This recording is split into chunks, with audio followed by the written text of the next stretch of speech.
way that you really need to see PR through is not a one and done. It's to think about, how can I refresh my angles? How can I build upon this really, to me, a $10,000 an hour skill of knowing how to pitch?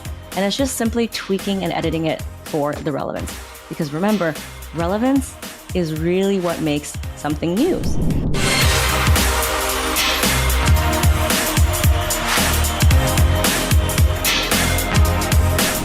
What's up, small business heroes? Welcome to the Small Business Podcast, where we talk about all things PR and making it accessible so that people of all lived experiences can get seen in the media.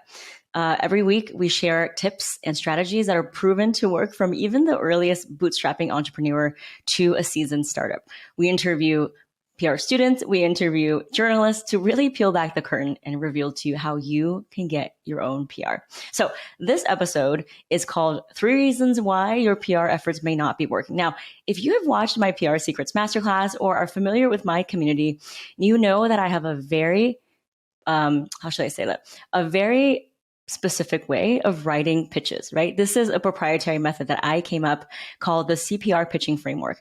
And it's worked for so many founders in hundreds of different industries, both product and service-based. So this episode is really about, once you've grasped the art of writing a pitch, you know what it looks like, maybe you're in my PR program and you've seen it, but it's still not getting as much traction as you would like. So here are 3 ways to troubleshoot it and think about it differently if you are doing the pitching, but it's not working. So the first reason why your PR efforts may not be getting as momentum as much as you would like is that you are seeing it through the lens of a one and done. I will say this over and over again. Unlike social media or ads, that's kind of a one and done, and you have to keep feeding the machine. PR to me is knowing how to communicate your message, planting the seeds of connection so that you can make a journalist, you can make a connection with a journalist who is going to be in the position to write about you over and over again. And especially now with staff budget cuts and journalists being freelance and writing for many different outlets, it means that if you make a connection with one and you really see that relationship as building something for the long term, there's really no limit to the amount of articles or places that you can be seen, right? But a lot of times people might be approaching it as, well, I just need this one thing, this one shot because I'm launching this season. And I really don't think that that's the right way to look at it, right? That's a very kind of ephemeral, short-term way of looking at your business. There are so many opportunities all year round to stay relevant, to freshen up your angles. So for example, if you have actually sent a pitch and it didn't work out, think about what's happening in the news. The news cycle is 24/7. There are always things happening. I don't care what industry you're in. There's trends on social media. There's things that big companies are doing. There's celebrity trends. There's things that are just exploding in the news all the time. So how can you refresh your angles? It doesn't mean to rewrite every single pitch, but once you have the pitch down using my CPR method, you can easily swap out subject lines and different bullet points. So for example, Jessica Santander, who was on this podcast, and she said that she was able to get into BuzzFeed and Allure and Vogue and all of those places. She didn't just send one pitch and say, okay, that's it, I'm done, right? She knew that her little jewelry business that she was selling at different farmers markets and local stands, she knew that she needed that visibility and that traffic, and she didn't want to pay for ads. So what did she do? She put together different types of pitches for different seasons. So for summertime, it might be the best jewelry for summer and resort. And then for the winter time Q4, it might be a bundle collection to give as a gift, right? And so if you are in the product business, think about how your product, and again, it's about highlighting 1 or 2 products, not giving the journalist your whole brochure. How can you highlight something that is seasonal, that is really the standout item for the time that we're living in, right? It could be, if you are in food and wine, it could be a various taste palette or an ingredient. If you are in fashion or apparel, it might be a style or a way that something is shaped or cut or colors, right? If you are a coach, it might be a skill set or topic that people are talking about, right? All of these things are constantly changing. So the way that you really need to see PR through is not a one and done. It's to think about, how can I refresh my angles? How can I build upon this really, to me, a $10,000 an hour skill of knowing how to pitch? And it's just simply tweaking and editing it for the relevance. Because remember, relevance is really what makes something news, right? You're not selling to the journalist. And the more that your pitch sounds like a product brochure or an order form or a marketing deck, the more it's going to get ignored. Why? because then you can just go to their ads department and buy an ad. And if we want to bypass that, if we want to get the journalist's attention so that we can get featured for free, which to me is the holy grail, it's the earned media, which is what we do here at Gloria Chow PR, you need to be relevant because news is relevant. So think about that. Now, in the PR Starter Pack, I have an entire checklist of all the different relevant news and seasonal trends for every single quarter, right? But you can start to think about it too by thinking about what month we're in. Maybe there's some holidays. Install a Google News alert and think about all the different things that are happening in your industry that are breaking news. How can you maybe add your little piece? How can you add a little bit of context, a perspective, and don't think that everything has already been said before, because I promise you, there are people who need information at every level.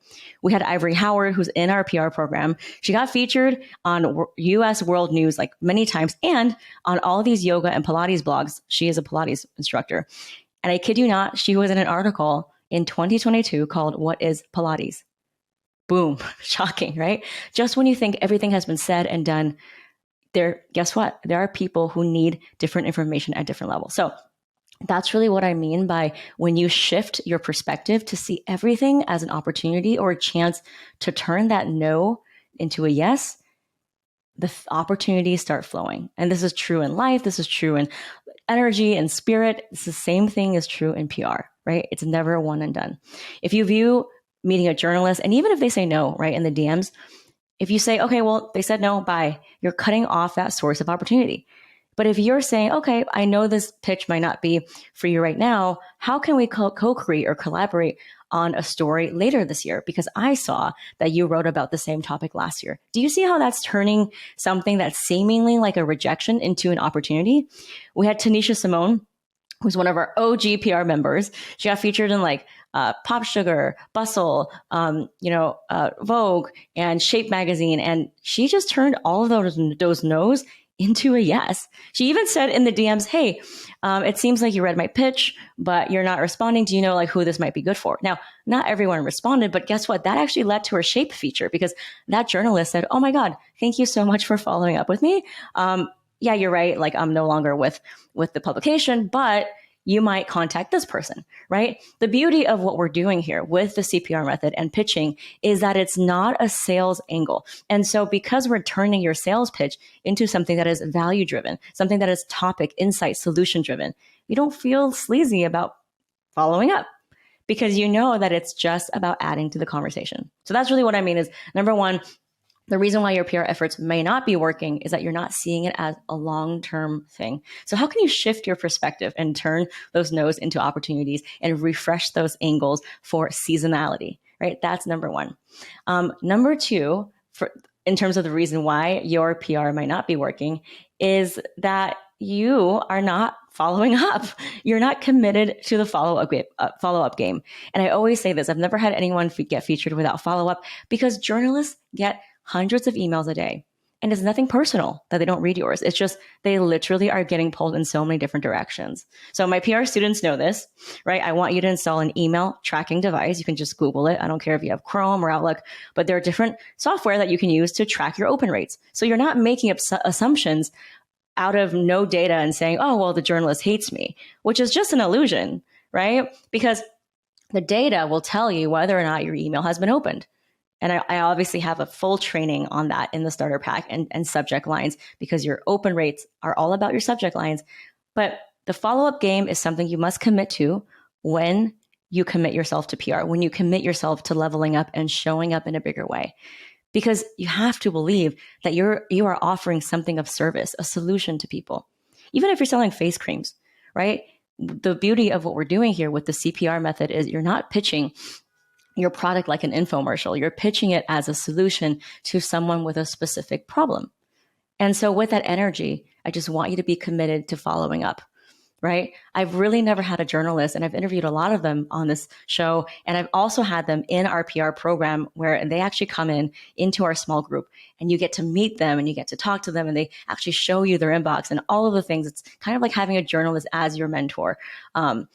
I always ask them the same question, which is, have you ever like blocked somebody or said like, oh my God, this person is so annoying from following up? And the answer 9.9 out of 10 times is no. because they just simply get so many emails.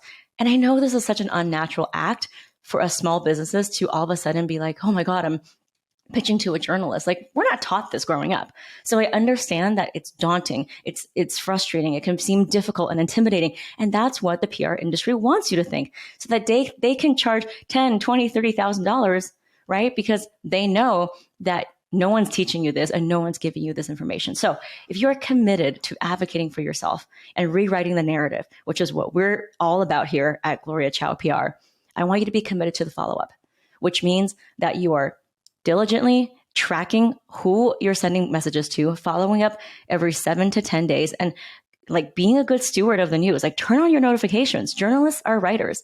Comment on their latest article and say, hey, I really love that. Like, actually care about what they're writing about.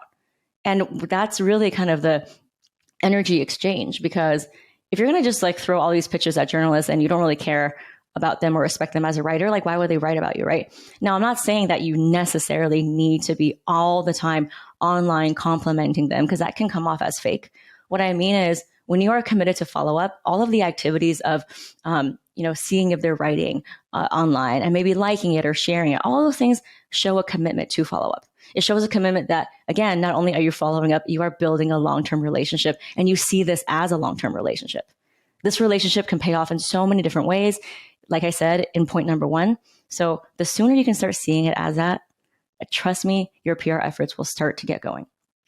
Now, the third one is more about the strategies and the tools that you're not using. So it might be that you're simply not tracking your emails, right? It might be that you are sending emails on a day that is not optimal, like the weekend or the day before a holiday. Now, I teach this in my PR program, exactly when to send, how to follow up. But think about it this way. If you're sending emails in random hours and you don't really have a system to do it, then it's never going to get done, right? If you can systematize things and know exactly when you're sending it, who you sent it to, and who you followed up, that system will start to produce results. It just works. It's like a machine or a car. When you build the system runs.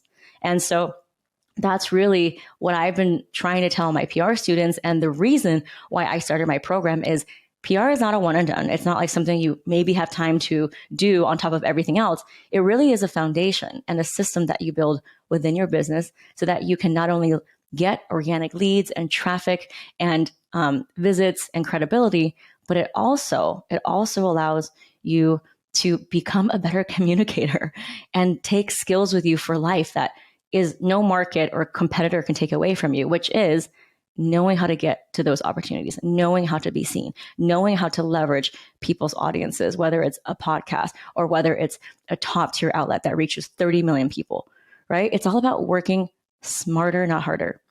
And that's the power of PR. It has that reach. It has that leverage point. So for every 1 hour of work you're doing, the payoff could be huge, where it's, yeah, maybe you can get a quick little win on social media by making all these reels or posting, but the algorithm the next day is not going to like you. You're going to get maybe 10, 20, 30, or even 200 people viewing it. That doesn't necessarily translate to people who are actually going to buy your stuff, right? Because they're on social media. They could be discovering you and they're not really in your audience. But the thing about PR is that if you are in an article called, how to become a better speaker, or how can children learn better, or whatever it is, right? Best products, people are actually reading it because they're interested. Like, they choose what they're seeing. So that is why PR is so amazing. It checks all of the boxes of meeting your direct audience where they want you. It allows you to get a hell yes from them because you have that credibility, right? You've been vetted. And then it also checks the boxes of SEO and traffic, because you're being on one platform, you can be visible to millions of people without paying that in ads. So I just really want you to take a long form perspective, mindset, usually. And for my experience and the experience of so many people, is usually 90% of the game, right? It's usually 10% of it is like a logistical or a software thing.